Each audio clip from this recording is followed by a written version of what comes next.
Samantala, traffic rerouting ipatutupad sa Dagupan City sa Sabado, April 26 para sa Gilon-Gilon Dalan. Silipin sa report.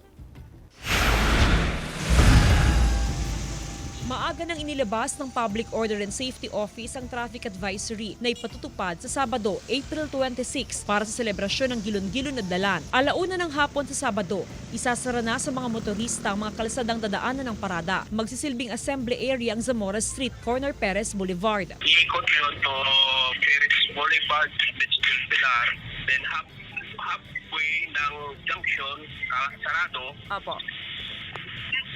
Papunta dito sa may EF Fernandez Boulevard, Tuto Plaza. Ilang araw bago ang Gilon-Gilon Dalan, nakahanda na ang road signages na gagamitin. Bagong ruta ng parada ang ipatutupad ngayon ng Poso dahil sa mga road elevation project. Mula sa Perez Boulevard, dediretso sa MH Del Pilar ang parada at tutuloy sa AB Fernandez Avenue.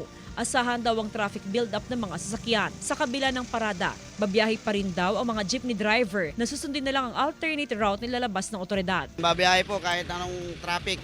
Pagtsatsagaan namin kasi walang may uwi sa pamilya. Sayang din.